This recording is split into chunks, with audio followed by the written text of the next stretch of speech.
Welcome everyone, another episode of The Brew. Their story, their way. I'm joined in the studios today by Shaynna Blaze, extraordinary interior designer, hard-nosed judge when required.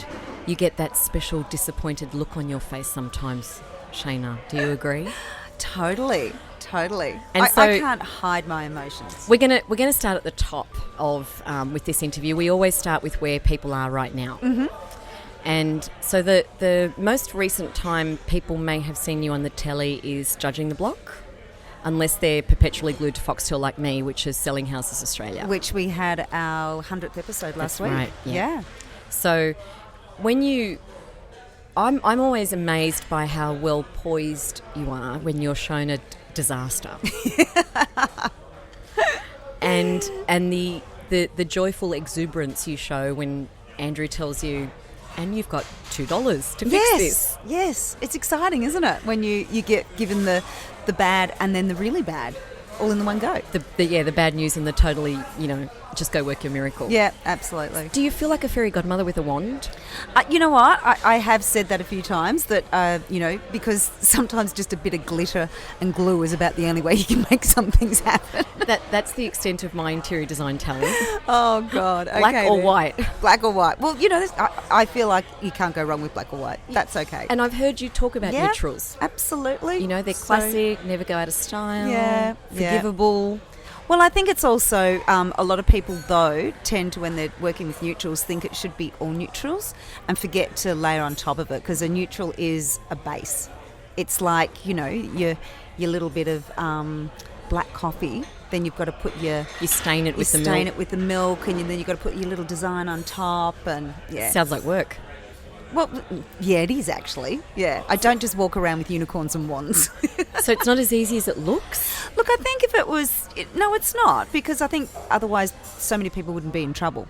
And that's what it comes down to. I always turn around and say to people that, it's okay to say, oh, that's a disaster, that's wrong and whatever. But I think we're all good at something, and not everyone is good at it, and they shouldn't be, because then I wouldn't have a job. There's that. Exactly. Now, tell me the truth. Mm-hmm. Just between me and you. Oh, no one knows. Cone of silence. Yeah, like, who's going to find out? Exactly. Are there some really sad cases of people who honestly think the pink flamingo was a good idea? Like, they really do, don't they? Look, I think there are some people that really believe it. And I look at it in the two train of thoughts, is that if people love it and they want it and that makes them happy, I say fantastic. It's when they force it on others that it becomes an issue. So if you love the pink flamingos and that's what you want, maybe, dance out in the moonlight with your flamingo, or have it in a closed-doored room. Just don't put it out when you're trying to sell. Then you need to pare it back. Build an extension, put it in there, lock it up, occasionally visit for a memory. Exactly. Go in with your unicorns and your fairy, your wands, and everything will be fine. So apart from being a talented interior designer, mm-hmm. you're also a brand ambassador. Yes. For Intuit. Yes. Now, not everyone knows what Intuit is. I do, because I'm a small business owner. Yes. And unfortunately... And a very good one by the looks of it. Well, that still remains to be seen. It's only 30 years. Oh, you know what? You're going to get it right soon, girlfriend. Yeah, eventually. Yeah, absolutely. So, but if you are a small business owner, you have to keep your own records somehow. Yeah. They're not always in a shoebox. Yeah. So Intuit is a bookkeeping product. Yes. Through the company Quicken. Yep. So they're very well established. But you're a brand ambassador for them. Now, I understand the link, but tell us the link. Why? Well, the thing is, I, like you, have run a business for most of my career, and my first business was when I was 22. So the downfalls. Just a couple of years ago. Just flew by. Yep. Just flew by with the flamingos. It's something that I think, especially in the creative world, and even in a cafe, you get focused on the game. You get focused on the product you're trying to do. You get focused on the brand, that a lot of people come undone because small businesses fall apart very easily, and it comes from not looking after the business aspect. So a lot of people have their 5-year goal, their 10-year goal, their 1-year goal, and still they have their receipts in a shoebox. And what they don't realise, to get that 1-year, 2-year, 5-year goal, is you have to have your finances in check. And the only way to have your finances in check is to actually record it and organise it. So what we've got is a unique brand ambassador position, although once we start to get into your career and your life, it's going to feel like a natural fit. Yeah. And why didn't they think of it sooner? But small business faces so many challenges, and here at the Brew we recognise that simultaneously we need to be inspired and motivated. Yeah.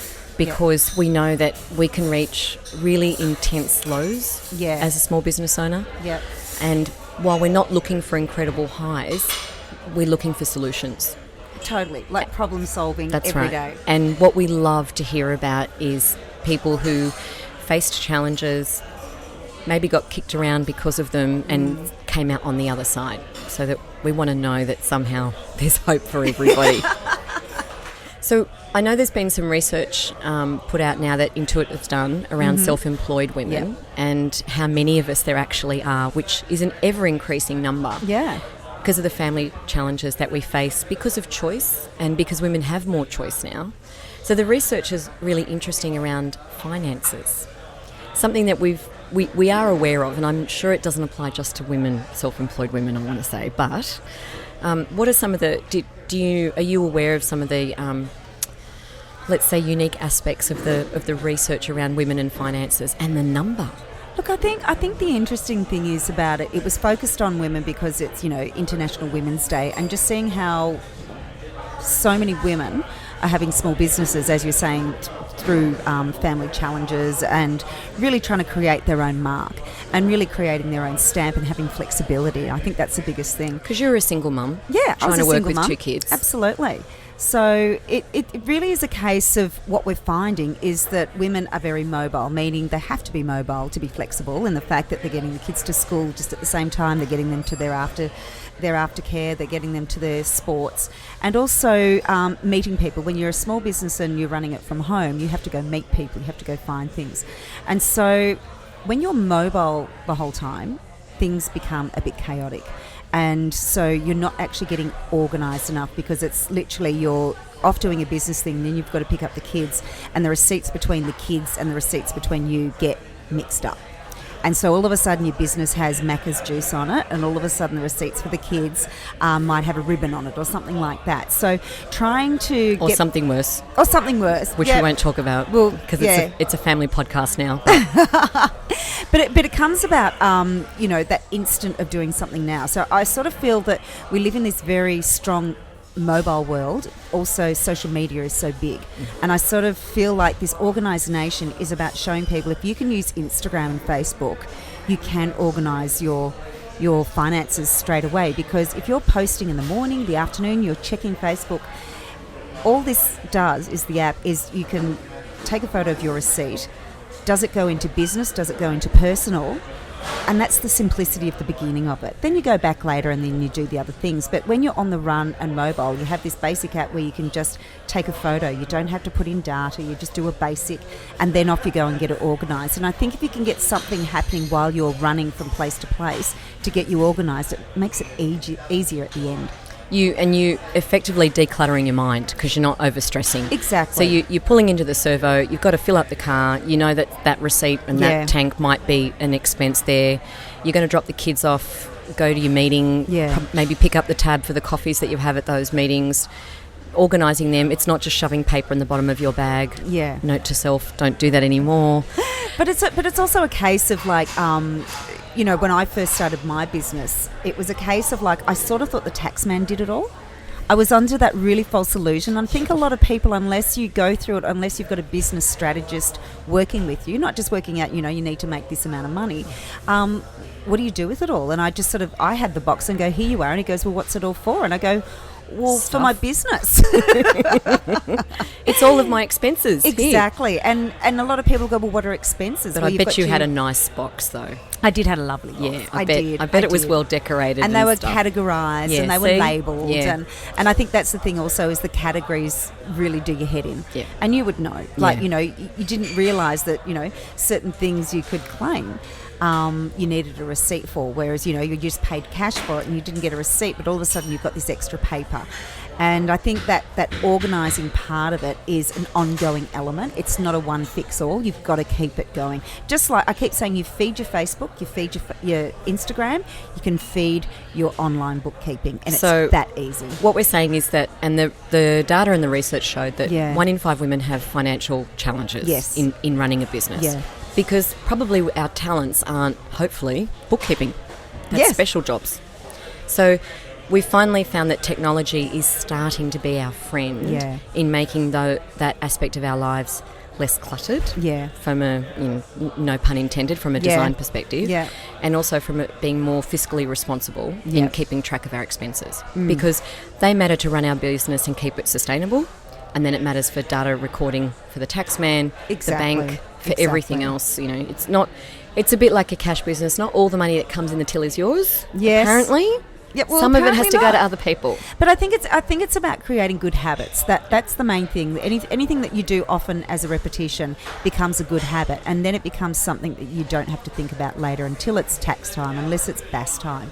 And I think that's the most important thing when you're starting off a small business, is that you actually do have to balance the books as much as you balance your creative time and with your kids. And if you can find a simplistic way to do it, it is the best way, and then you'll do it more often. Yeah. If you're keeping it simple, exactly, and it's easy to use, then chances are you've conquered it. But not only that, it also, if you stay organised at the beginning, it tells you when you're getting into trouble. As much as people don't want to hear about it, we all want to see the beautiful black lines and everything. We're making profit, but you actually are going to get into debt. Nobody wants bad news. No one wants bad news. No but one at wants least bad financial news. You can put the skids on before it gets too bad, and I think it's that part of pretending it's not happening becomes a big thing in business. Yep. But if you're keeping a track of your finances daily and weekly at the beginning while it's becoming a habit, you're having more of a chance of, creating a successful business, winning, as opposed to a business that you're that much closer to winning. Yeah, absolutely. All right, let's get personal. Yeah. You're a Victorian girl. I am. Right, we won't hold that against you. That's okay. Hawthorn? I live in Hawthorn. My son barracks for Hawthorn. I was going to say, is that the football team as well? Well, no, it's my son's. I'm actually Geelong. Okay. My Geelong. My daughter's St Kilda. My husband's Richmond. So United Nations. Yeah, all over it. It's all about peace and love. So, I was going to say, sometimes that's a weepy household, right? Well, considering And I'm Swans, so I have to be. So, you know what winners are. Like, Swans are pretty good winners. Red and white. We're red and white across the board. So, when you have two successful teams in the household and two teams where you go, losers. Really? Well, they just can't get over the line. Yeah. So, I keep saying to my husband, I think it's time to jump ship. And he goes, no, it's in the blood. So you were a young interior designer, faced with some personal disruption, two kids. Yep. Got rid of the first husband. Yep. That's what we do, right? Got rid of it. That's a lot. Got rid of the first one. It moved. Didn't work. Yeah. Well, and that's part of the working life. Yes. And you had to make a choice. Yes. Keep going with interior design or... Dun, dun, dun, dun. Dun, dun, dun, dun. Into singing. I know, you're a pop star. Well, no, it was jazz. No thoughts of a musical career? Well, I did at that time. And I couldn't make it successful with money. Like, it was, I did a lot of corporate work and with kids, and I had lots of job offers to do tours and go overseas, but my kids were little, so it's hard, kids were the number one. And so the singing I loved. I would have loved to have taken it further, but I couldn't. The kids were coming first, and I was doing it so that I could actually still earn money while they were asleep in bed, and then they'd wake up and I was there. So to make ends meet, you put one side of your career on hold. Well, I had to because another. Well, design, it's daytime work. Well, it's actually, design can become 24 hours a day. And, when I stopped work, I was actually doing a lot of work that was interstate. So I was travelling a lot. Right. And, you had to get things, onto the desk straight away. And to put it in perspective, like the pressure that I was under, I went into labour 2 days early with my son. And I'm going, but I haven't done the plans yet. And I'm actually in the hospital just doing the final checks on the plans. And both of them were in baby capsules on building sites when they were 5 days old. So when I became a single mum, I couldn't do that. It was just too hard. And even with help, it's hard. Even with help. Not to say I had a lot. No. But you ended up with a good support network because your mum helped. Your mum helped out. My mum and my dad, and I can also say my brother and my sister-in-law were just amazing, and it allowed me to still get out there, feel like I was being, supportive and bringing, food to the table. And it was one of those things where I actually learnt a lot of the organisation of when I was doing that, because I used to run the bands, I used to do all the bookings, I used to do all the receipts, and I actually used to do all the finances for the band. And I'm not surprised to hear you say that, because you're a take charge kind of person, which you have to be in the design world too, because there's so many moving parts. Well, there is, and it's a case of kids turn around and say, "Mum, you are a control freak," and I said, "No, I just like to know what's happening." And sometimes, when you're working in a band and the guys are off just doing their thing and whatever, boy stuff, I just never knew where the money was coming or going. Yeah. So that's where I got into the habit of making sure I checked all the finances, who was getting what and what was happening. So I've got to admit that going smaller was better for me to start with, because when I had my first design business, I had very big clients. It was quite hard.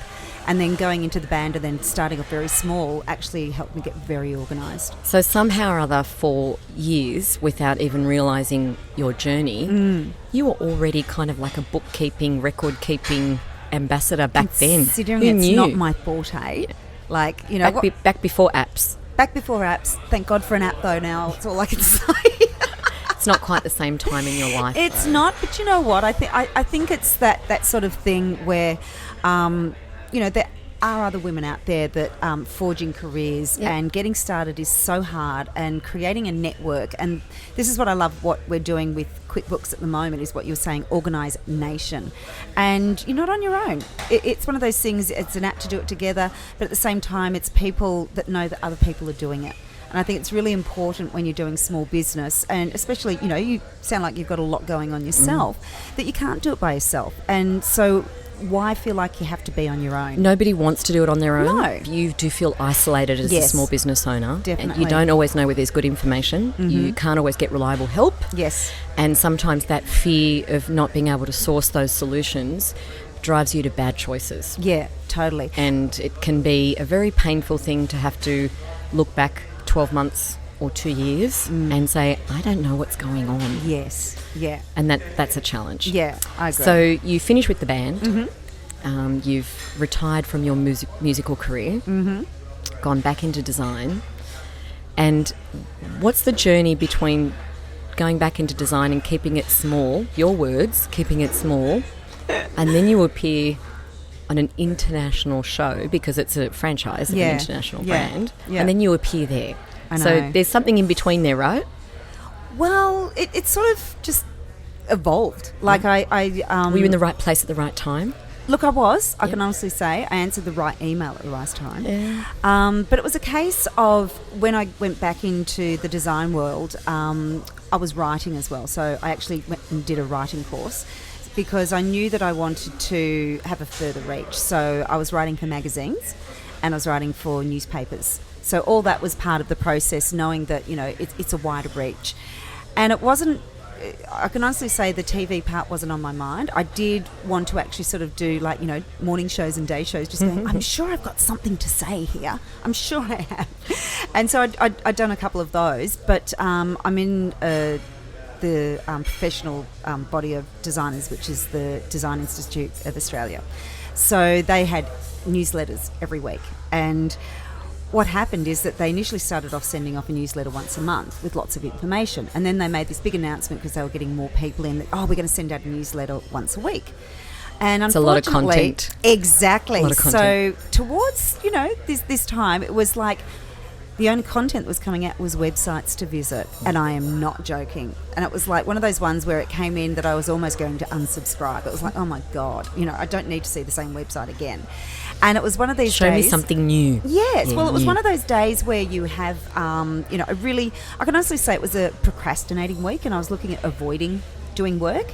And so every email that pinged, in my mind, it was like, that must be the most important email of my life. So I'm going to look at every email rather than focusing on my work. And easily distracted. It was so bad. It was so bad. But anyway, this email came through, and I actually scrolled down this newsletter. And right down the bottom was a small ad for interior designer wanted for a TV show.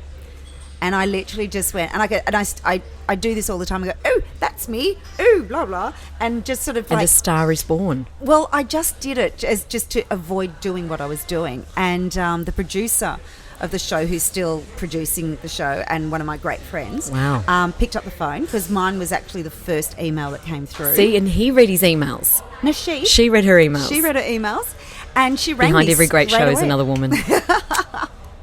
And she read my email, rang me straight away. It wasn't an exciting email. It was just the first email. And then it went from there. So it was just like, whoa. And then just I've been juggling the two ever since. So here's our impression of you. And actually, I'm not supposed to tell you this, but we did a little comedy skit before you came. And recorded a piece where I was you. Oh my God, this is awesome! And we might let you hear it one day, but we don't want to hear it now. No, we don't want to offend you or everyone else out there. But obviously, for me it was easy to do this interview because I've followed you. Yeah. Not stalked you, followed you. Let me just be clear there. So here's our impression: you're on Selling Houses Australia, and underneath all of that, what people may read into it, you're changing someone's life. Yeah. There's someone on every show that's hit a wall of some kind, and these walls are sometimes either couples that are falling apart, families that need to leave their home. They've got these huge challenges where they can't shift something, and that home is probably the biggest piece of investment they've ever had. And you come along, you and Charlie, and change everything and make something possible. Yeah. Which is a perfect message for the Brew.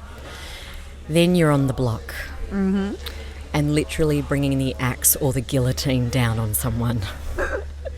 Setting fire to their dreams. These people who have said, this is the room, and they've put everything into it, their heart and their soul, which is not strictly true, because there's all that behind the scenes stuff where they haven't allowed enough of their budget, or they've miscalculated, didn't bother to read the plans. Yep.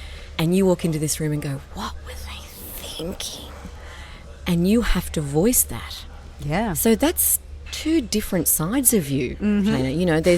There's the businesswoman who's raised a family and faced all those challenges, and then there's the superstar who changes people's lives positively, and then there's the unkind fairy godmother. You're the mean one.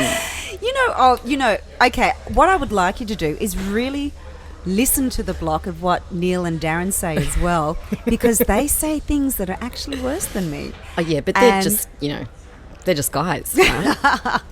Look, what it comes down to is that there are those two sides. Because you're real. All the work you've done, people relate to you. Yeah. Because you've really done it. Yeah. So your judgment's going to come down harsher. Well, maybe. I've never put it in that perspective. We tidied up the place before you came in today. You forgot the fresh flowers. You know what? I say to people when they do that, I said, I don't pay. I don't judge unless I get paid. So don't worry about tidying up. I won't judge you. It's all okay. I'm keeping the envelope to the side then. But it's two different aspects. It is. You're coming at it from two different ways, yeah, right? And business faces that all the time. Yes. Because we have to be one person to our customer and another person to run the business. And I think the difference is that, when I'm doing selling houses, it's all about empathy, because these people are trapped, they're stuck. And it's everything that you were saying, and I really do feel like I'm changing their lives. And it's for the good, because they're stuck, they need to move on, and it's also they need to let go of this attachment, this false attachment of what's kept them there. And you literally see so many people just release all this. You're a psychologist as well. Well, you have to you're be. counselling Absolutely. right through this. Yeah. And I know that, and it's just something that you learn as you go. And it's human nature. Like, human nature is so predictable but unpredictable. And I love that, because it's so personal, it's so concise, and we have a solution at the end. And I get very involved in it, and I take it very personally. Yeah, you can see that. Yeah, and I love it, And then you've got the block, which is the other side of the profession, is that business hat that you have to put on. Now, I actually am being paid to judge. And so these people are going to make a lot of money. Yeah, they could. They could make a lot of money. But not only that, the flip side to it, and this is where I'm always coming from, I'm actually looking out for the buyer. Yeah, you're advocating. Absolutely, because it's a case of like people are going to put, they're coming to the $2 million mark more often now. People are putting $2 million of their well-earned money, whether it's for personal or for investment. And I think it's really important for them to see what they're getting. Yep. And these people are also putting together a room in a week. And when they say I don't know what I'm talking about, I say I do a house a week, so get over it. Yeah. But tell it to someone who cares now. But it's one of those things is that I have been doing it for a long time. I actually do know what I'm talking about, and I can stand by it. And if they get all upset about it, that's okay too, because they haven't slept, they're very tired, they haven't eaten, and when they go and have a sleep and whatever, they do turn around and go, right. The amount of times when we go through final auction and people don't see the whole house again, the amount of things that have been changed to what we said is very interesting. And that's okay too, because they're eating humble pie and they're fine with it, and so am I. And everybody's, you're advocating for the potential buyer who may live there and make that their home. Exactly. And these guys are really trying hard to be first-time almost business owners in a transaction. Definitely. Not all of them have come from being able to do this before. And it's, and once it's done, the room's done, essentially, that's it. Yes. You tweak it. Yeah. But, that's it, and everything rides on it, that kind of pressure cooker. Exactly. So we're talking about, when we look at it and bringing it back to a small business environment, we're under that pressure cooker every day, every week, trying to make sure we're still here in a year's time. Yes. That, this week is better than last week, because that's the eternal goal. Yeah. Can each week be better than the last? And then all you can do is hope that you have all the tools to help tie that in and make sure that you're perhaps not the 1 in 5 women who need help financially, because you're trying to move into that. But I think it's also putting your hand up when it's not going right. Yep. I think that's the most important thing, like you were talking about having the right tools. But it's also making sure you've got the right advice, and that doesn't have to come from paying people. It's getting a collective. I used to go to this group many years ago, an amazing girlfriend of mine. Not Designers Anonymous? No. Okay. Her name's Yvonne. She used to be, I don't know if anyone out there remembers a lady called Miss Megabyte. Yes. And, so Miss Mega is a really good friend of mine. Her name's Yvonne Adele. And she was in the same situation of small business, lots of friends who were starting up their own business, all about startups. And she organised this collective where we would literally go in and have one whinge and then one positive. And we would all help each other with the whinge. Was there wine?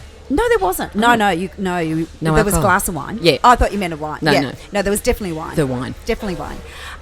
But that was out of just creating, trying to find like-minded people. And, if you're running a small business, there's bound to be other like-minded people around you. So get together a group and get together and share your tips, your failures and your successes. And you don't always have to get it right, but at least you share it is a problem solved. And I think that was one of the amazing things that I got into very early in my second time around of starting my business, was being around a group of like-minded people that wanted to succeed, and not being around people that wanted to bring you down. There's always that. There's always that. You can do that to yourself enough. You don't need any help in that area, right? Exactly. Would you do it again? Would you get into design again? Oh, 100%. It's in my blood. It's who I am. But I think the thing about design is it's so many aspects of me. Like what you were saying before, it's about creativity, it's about business acumen, and it's about, I can run my business and my family at the same time and still feel like I'm all connected with everybody. But I think the thing is with design is that it's both sides of the brain running a business, and I love it. I absolutely love it. But I think clearly you're a rare person, because the talents stretch right across those two spectrums, and it's not often creativity breeds the sensible black and white application that needs to run a business. Yeah. And thankfully you don't necessarily have to be a genius business guru to have a successful business. And also outsourcing your weaknesses. Yeah. And I've got an amazing PAA. Like coffee. Coffee. Yeah. I just you can't do that. it, so you'd outsource that. Yeah. And I think that's what I'm so proud about being this, organisation, and the QuickBooks app is that it gets you started on the things you're not good at. And if you're not good at organising, you're not good at tax time, life becomes messy. So if you get into those little small habits and those little small tools to get you started, then you get to the next step and then the next step and the next step. Okay, and so that's where you can have both sides of the brain actually working. Hashtag Organised Nation. Yes. And getting on top of things. Yep. Be surrounded by like-minded people. Yes. You can be a designer if you want. Think about that first. Don't necessarily sign up for the block if Shaynna's judging you that season. Be careful. But if you do have a house in Australia that you need help with, you know who to call. And she reads her emails. We know that too. Even the ones right at the bottom. Right at the bottom. I scroll. But clearly they've made a great choice in brand ambassador for Intuit. And the app, which is mobile, which everyone needs, not just women, but Yahoo for International Women's Day, promoting a great cause for women in that we are a big part of being self-employed in this country. We are the engine room of the economy, small business, a lot more women coming through, mums with young families trying to make a go of it. And there's a little bit of help now available with a tool. Absolutely. So we love that too. Absolutely. So to all of you green tea drinkers out there, we support you. To everyone out there who's running a small business and you need some help with your paperwork and keeping a record of everything, relax, breathe. There's a new app and it's great. Organised Nation. That's the Brew. Your way too, Shaynna. We support you in your green tea, and the latte was okay. Beautiful. We'll catch you all next time. Thanks.